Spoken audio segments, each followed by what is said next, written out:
जय हिंद दोस्तों, welcome back my channel पे। फ्रेंड, आज हम बात करने वाले हैं एक ऐसे टॉपिक पे जो हाल ही में हमारे वाइस प्रेसिडेंट जगदीप धनखड़ जी के द्वारा राज्यसभा को संबोधित करते हुए ये बात कही गई है। और फ्रेंड, एक लेक्चर में इन्होंने ये बोला है कि deviation from separation of power can unsettle Apple cut off governance. और जब राज्यसभा को संबोधित कर रहे थे उन्होंने बोला कि क्या एनजेएसी एक्ट को अनडूइंग करना ये सही था, सुप्रीम कोर्ट का डिसीजन। सो हम कंप्लीट इन्फॉर्मेशन देखने वाले हैं कि एनजेएसी एक्ट क्या है, कलोजियम सिस्टम पे क्यों बात की जा रही है। सो कंप्लीट इन्फॉर्मेशन मिलने वाली है इस वीडियो के माध्यम से, आप वीडियो में बने रहना फ्रेंड्स।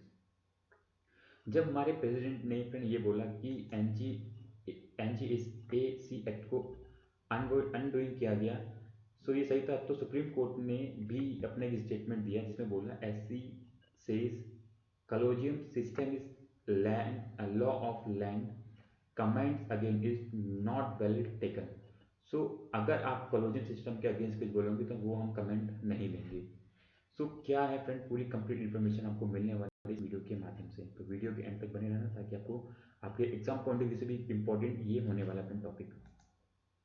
सो फ्रेंड, हाल ही में हमारे प्रेसिडेंट ने एनजेएसी अधिनियम को रद्द किए जाने पर हमारे राष्ट्रपति उपराष्ट्रपति ने ये बात क्वेश्चनिंग की राज्यसभा के अंदर। उन्होंने बोला कि जो एनजेएसी जो अधिनियम को पूर्ववत करने पर सवाल उठाया और आश्चर्य व्यक्त किया कि क्या लोगों की इच्छा को दर्शाते हुए संसद द्वारा सर्वसम्मति से पारित एक संविधान को सर्वोच्च न्यायालय द्वारा पूर्ववत किया जा सकता है। देखो फ्रेंड, अगर क्योंकि जो भी कानून हमारी संसद के द्वारा बनाया जाता है, राज्यसभा लोकसभा फिर राष्ट्रपति के पास जाता है, इस जो भी कानून पास किया जाता है हमारी संसद के द्वारा, वो हमारी सुप्रीम कोर्ट चेक करती है। अगर वो बेसिक स्ट्रक्चर को वायलेंस करता है तो उसको असंवैधानिक घोषित कर देती है। जैसे कि बेसिक सेक्शन में हम मोटा मोटी बात करें, अगर आपके संवैधानिक अधिकारों की कहीं पे अगर अवेयरनेस होती है, उनको उल्लंघन होता है, तो उसको वो असंवैधानिक घोषित कर देती है उस पर्टिकुलर कानून को। तो जब एनजेएसी एक्ट आया तो उन्होंने यही आधार पर उसको असंवैधानिक घोषित कर दिया कि ये हमारे बेसिक स्ट्रक्चर को वायलेंस करता है। सो आज हम कंप्लीट इन्फॉर्मेशन देखने वाले हैं फ्रेंड, ये एनजेएसी एक्ट था क्या, इसको सुप्रीम कोर्ट के द्वारा क्यों उसको असंवैधानिक घोषित कर दिया गया फ्रेंड्स। तो कंप्लीट इन्फॉर्मेशन मिलने वाले इस वीडियो के माध्यम से फ्रेंड, वीडियो में आप एंड तक बने रहना फ्रेंड्स। इससे पहले फिर हम एक बात कर लेते हैं जिसमें ये बताया गया है कि जो हमारे सर्वोच्च न्यायालय है उनके न्यायाधीशों की नियुक्ति कैसे होती है फ्रेंड।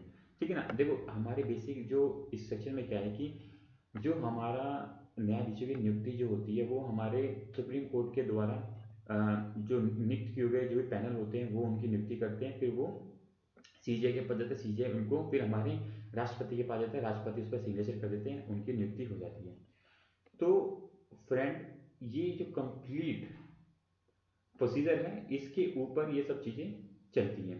तो हाल ही में कुछ टाइम पहले ये चीज़ बोली जा रही थी लोगों के द्वारा, सबके द्वारा, कि क्या जो हमारे न्यायाधीशों की नियुक्ति है वो एक पारदर्शिता के थ्रू होती है, क्योंकि सीजीआई डायरेक्ट नाम भेज देता है राष्ट्रपति को, और राष्ट्रपति को उस पर सिग्नेचर करने होते हैं कि ये जज हैं, इनको आपको नियुक्ति करनी है। सो क्या ये क्या जो कंप्लीट जो ये प्रोसीजर है ये सही है, इसके लिए 2014 में एनजेएसी एक्ट लाया गया था और फिर उसको 2015 में सुप्रीम कोर्ट ने रद्द कर दिया। तो आज हम जानने वाले हैं कि एनजेएसी एक्ट में था क्या जो उसको उन्होंने रद्द कर दिया फ्रेंड्स। जैसे कि आपको दिख रहा होगा जो पर्टिकुलर जो तरीका होता है कि जो भी हमारे जो न्यायाधीश होंगे उनकी 65 वर्ष की आयु हो जाएगी तो वो रिटायर हो जाएंगे।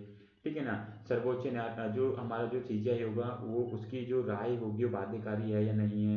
ठीक है ना, इसके ऊपर भी काफ़ी ज़्यादा क्वेश्चनिंग हुई थी, क्योंकि सीजीआई क्या करता है, सीधा राय भेज देता है और जाके उसे राष्ट्रपति के पास, राष्ट्रपति उसको माननी पड़ती है कि इन जजों की नियुक्ति करनी है हमें। तो फिर कुछ चेंजेस किए गए और 1993 में एक कॉलेजियम सिस्टम लेके आया गया जिसके अंदर कुछ न्यायाधीश होंगे, वो पर्टिकुलर जजों की नियुक्ति करेंगे, फिर वो सीजीआई के पास जाएगा, सीजीआई फिर उनको आगे हमारे राष्ट्रपति के पास भेजेगा, क्योंकि ऐसा ना लगे कि सिर्फ सीजीआई जजों की नियुक्ति कर रहा है और जिसमें पारदर्शिता की बहुत ज़्यादा कमी आ रही है।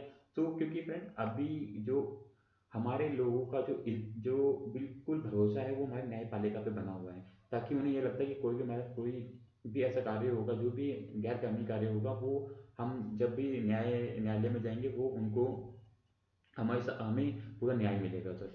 तो क्या जो जजों की नियुक्ति हो रही है वो सही तरीके से हो रही है, नहीं हो रही है, तो इसके लिए फ्रेंड एक कलोजियम सिस्टम बनाया गया, ताकि ये ना है कि सिर्फ सीजीआई ही जो भी न्यायाधीश है उनकी नियुक्ति कर रहा है, ऐसा ना हो।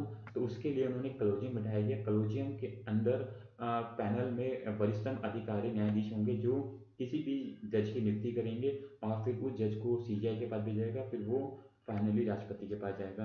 सो आज हम कंप्लीट इन्फॉर्मेशन देखने वाले हैं कि ये प्रोसीजर क्या होता है, क्यों क्लोजन सिस्टम आया, फिर क्यों एनजेसी सिस्टम आया। सो फ्रेंड, जैसे कि आपको दिख रहा होगा, जो जब नियुक्तियां होती थी, अब नियुक्ति में बदलाव होने लगी, क्योंकि फ्रेंड ये तो नहीं कि पुराना ये उन चीज़ों पर हम चलते रहेंगे। सो 1973 तक, उससे पहले क्या होता था कि सरकार और भारत के मुख्य न्यायाधीश के आम सहमति होती थी, तो उसके अकॉर्डिंगली न्यायाधीशों की नियुक्ति हो जाती थी। पर एक प्रथम न्यायाधीश मामला 1982 में आता है, जिसमें भारत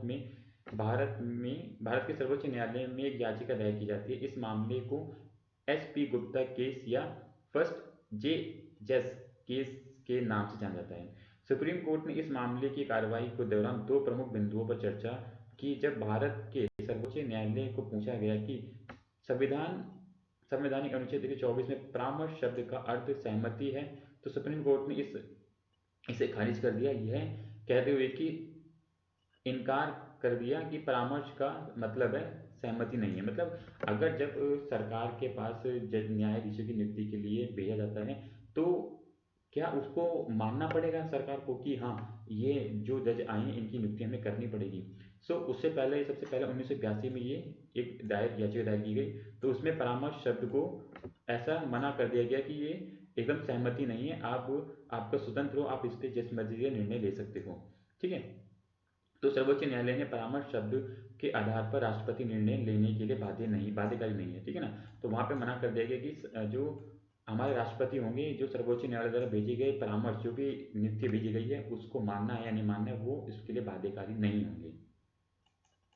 फिर एक नया केस आता है, इसमें 1993 में supreme court advocate on record association द्वारा एक याचिका दायर की गई, और इस मामले में सुप्रीम कोर्ट ने अपने पहले के फैसले को खारिज कर दिया और परामर्श के अर्थ को सहमति में बदल दिया। इस प्रकार भारत के राष्ट्रपति को भारत के मुख्य न्यायाधीश परामर्श से बाध्यकारी कर दिया। मतलब अब जो नियुक्तियां भेजी जाएंगी वो आपको मानना पड़ेगा। ठीक है ना। क्या होता है कि वो पहले नियुक्तियां भेजते हैं, अगर सरकार को लगता है ये नियुक्ति सीखनी है तो वो वापस भेज देंगे उनको। पर अगली बारी जब वो फिर से सेम नाम को अगर भेज देते हैं कि इन नामों को आपको लेना ही है, तो फिर फाइनली उन पर अपनी मोहर लगानी पड़ेगी। पहली बारी में आप मना कर सकते हो, ये नियुक्तियां हम नहीं मानेंगे। अगर सेकंड बारी में भी वो सेम पैनल वो नियुक्तियां भेज देता है, तो वो बाध्यकारी होंगे, आपको मानना पड़ेगा, देखने वाले हैं। तो इसके बाद कोलोजियम सिस्टम का जन्म होता है। तो 1993 में यहाँ पे कोलोजियम सिस्टम आ जाता है, जिसके अंदर क्या होता है कि वर्ष 1998 में संविधान के अनुच्छेद 124, 217 और 222 में परामर्श शब्द के अर्थ पर सवाल उठाते हुए सुप्रीम कोर्ट को राष्ट्रपति का संदर्भ जारी किया गया था। और परामर्श प्रक्रिया के एक भाग के रूप में केवल मुख्य न्यायाधीश ही नहीं होगा, परामर्श में सर्वोच्च न्यायालय के 4 वरिष्ठतम अधिकारी जोड़े गए, एक कॉलेजियम शामिल हुआ। भले ही 2 जज की राय के खिलाफ ऊपर सीजीआई सरकार से इसकी सिफारिश नहीं करेगा। ठीक है ना। अगर अब देखो यहाँ पे पूरा कॉलेजियम सिस्टम बिठा दिया गया, और जहाँ पे अब ये नियुक्तियां सरकार को भेजेंगे, जिसमें 4 वरिष्ठतम अधिकारी होंगे, कॉलेजियम होगा, पूरा कॉलेजियम बैठा जाएगा। और फिर इसमें चाहे भले ही 2 जज की राय में वो नियुक्तियां ठीक हो ना हो, फिर अगर नियुक्तियां नहीं है तो वो नहीं भेजेगा। अदरवाइज अगर वो सब कहते हैं हाँ ये जज की नियुक्ति भेजनी है, तो वो आगे इसको अब भेजेगा। मतलब अब ये नहीं कि सिर्फ हमारे सीजीआई के द्वारा ये नियुक्तियां की जाने वाली हैं, अब यहाँ पे 4 वरिष्ठतम न्यायाधीश जोड़े गए, जो उन पूरे सिस्टम को देखेंगे कि जितने लोगों की लिस्ट आई है उनमें से किन किन लोगों की सिफारिश हमें आगे भेजनी है। फिर ऐसे ही क्या होता है कि वह तीसरे जजों के मामले में कि सर्वोच्च न्यायालयों के न्यायाधीशों की नियुक्ति में क्या होगा, सर्वोच्च न्यायालय के 4 वरिष्ठतम अधिकारी होंगे। ठीक है। अगर उच्चतम न्यायालय की नियुक्ति की जा रही है, तो उसमें सर्वोच्च न्यायालय के 2 और वरिष्ठतम अधिकारी होंगे। ठीक है ना। अगर आपको किसी भी स्थानांतरण करना है तो उसमें चिंतन करने के लिए दो उच्च न्यायालयों के न्यायाधीश होंगे और साथ में सर्वोच्च न्यायालय के 4 वरिष्ठतम न्यायाधीश होंगे। तो अगर स्थानांतरण करना है तो ये 6 लोग बैठेंगे। अगर इनमें उच्च न्यायालय की नियुक्ति करनी है तो उच्च न्यायालय के 2 वरिष्ठ न्यायाधीश होंगे। अगर सर्वोच्च न्यायालय के न्यायाधीश की नियुक्ति करनी है तो 4 वरिष्ठतम न्यायाधीश होंगे। तो एक कॉलेजियम सिस्टम का जन्म होता है यहाँ से, जो पूरी प्रक्रिया के अंदर जो किसी भी न्यायाधीश की नियुक्ति करनी है तो वो इस प्रक्रिया के द्वारा गुजरेगा फ्रेंड वो। तो ये कंप्लीट प्रोसीजर चला कॉलेजियम का। ठीक है। फिर फ्रेंड हमारे पास आता है एनजीएक्सी एक्ट। ये पूरा सिस्टम हो गया हमारा कॉलोजियम सिस्टम, जो अभी सुप्रीम कोर्ट बोल रही है कि हम इस सिस्टम के ऊपर कोई भी कमेंट नहीं लेंगे। तो वो कॉलेजियम सिस्टम है, क्योंकि ये उन्होंने बोला ये बेसिक स्ट्रक्चर के अंदर आ रहा है, जो हम नियुक्तियां करेंगे वो नियुक्तियां फाइनल होंगी, ये उन्होंने बोला। पर नियुक्ति प्रक्रिया में लंबे समय लगता है, ठीक है ना। वो एक लंबा प्रोसेस होता है, जो जब नियुक्तियां हो रही हैं तो उसमें सरकार का मत है वो दे ना दे, पर सरकार क्या चाहती है, सरकार क्या कर सकती है इसके अंदर, यदि कॉलोजियम फिर से देखो केंद्र सरकार के पास उन्होंने नियुक्तियां भेजी कि ये परामर्श है हमारा, इस पर अपनी राय दो। तो सरकार अगर उसको पहले नहीं वापस कर देती है ठीक है, पर अगली बारी जब वो वापस से नियुक्तियां न्यायाधीश भेजेंगे, कॉलेजियम भेजेगा, तो वो सरकार को माननी पड़ेंगी। तो फिर क्या होता है फ्रेंड, उन 99वें संविधान संशोधन 14 को राष्ट्रीय न्यायिक आयोग अधिनियम एनजेएसी एक्ट के रूप में न्यायाधीशों की नियुक्तियों के लिए कॉलेजियम प्रणाली को बदलने की प्रक्रिया प्रेरित हुई। ठीक है ना। यहाँ से एनजी एक्ट आता है जिसमें ये कहते हैं कि हम कॉलेजियम प्रणाली को बदलने की प्रक्रिया करेंगे। फिर क्या होता है, इन्होंने इस 2014 अगस्त के अधिनियम को 1999 वाले को असंवैधानिक घोषित कर दिया और बोल दिया कि ये हमारे बेसिक स्ट्रक्चर को वायलेंस कर रहा है और इस पे हम कोई भी कमेंट नहीं लेंगे। ठीक है। सो क्या था, एनजेएससी की संरचना क्या थी, इसमें मुख्य न्यायाधीश का सर्वोच्च न्यायालय होंगे, ठीक है, 2 वरिष्ठतम न्यायाधीश होंगे, भारत के कानून मंत्री होंगे और 2 प्रतिष्ठित सदस्य जिन्हें चयन समिति द्वारा चुना जाएगा। तो तकरीबन ये सब लोग होंगे जो हमारे न्यायाधीश को चुनेंगे, जो उच्चतम न्यायालय के न्यायाधीशों को चुनेंगे। वो कंप्लीट ये पैनल होगा, वो ये पैनल के थ्रू ये चुने जाने वाले हैं। सो एन जे ए सी था वो ये था, पूरी संरचना ये थी, जिसमें ये सब लोग आएंगे और ये सब लोग जो नए न्यायाधीश होंगे उनकी नियुक्ति की जाएगी। पर इसको सुप्रीम कोर्ट ने असंवैधानिक घोषित कर दिया, उसको अवॉइड कर दिया। सो फ्रेंड आप भी अपनी राय दे सकते हो कि ये जो प्रक्रिया है ये सही थी, या अभी जो प्रक्रिया चली है कलोजियम सिस्टम वाली वो सही थी। तो आप भी अपनी राय दे सकते हो कि इसमें दोनों में कौन सा सही था। क्योंकि फ्रेंड पारदर्शिता होना बहुत ही जरूरी है, दोनों फैक्टरों में पारदर्शिता होना लाना बहुत जरूरी है। सुप्रीम कोर्ट की नियुक्तियां हो चाहे कुछ भी हो, वहाँ पारदर्शिता की बहुत ही ज़्यादा ज़रूरत होती है। ठीक है फ्रेंड्स। सो फ्रेंड यहाँ पे विभिन्न देशों की नियुक्तियों के बारे में मैंने जोड़ दिया है, जैसे यूके में किस तरीके से होती है, कनाडा में कैसे होती है। आप यहाँ पे कंप्लीट इन्फॉर्मेशन दे सकते हो कि यूके में नियुक्तियों के लिए क्या है, कनाडा में नियुक्तियों के लिए क्या है, और साथ में फ्रेंड अमेरिका या जर्मनी या फ्रांस में नियुक्तियाँ कैसे होती हैं एक न्यायाधीश की सुप्रीम कोर्ट में। तो वो कंप्लीट यहाँ पे इन्फॉर्मेशन मैंने जोड़ दी है, जो यहाँ से आप रीड आउट कर सकते हैं फ्रेंड्स। ठीक है। कंप्लीट इन्फॉर्मेशन है फ्रेंड इसके अंदर कि कॉलेजियम सिस्टम का जन्म कैसे हुआ, एनजेएसी एक्ट कब आया, उसके अंदर कौन कौन पैनल होगा, वो सब चीज़ें इन्फॉर्मेशन आपको मैंने यहाँ लिख दी है।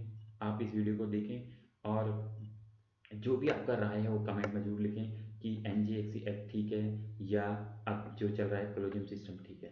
ठीक है फ्रेंड। और सर इसी तरीके की फ्रेंड करंट अफेयर्स की वीडियो के लिए आप चैनल को सब्सक्राइब करें, बेल आइकन क्लिक करें, ताकि आपको important update time friend brief important update मिलते रहे। So thank you for watching my video friend. Thank you, bye bye, thank you friend.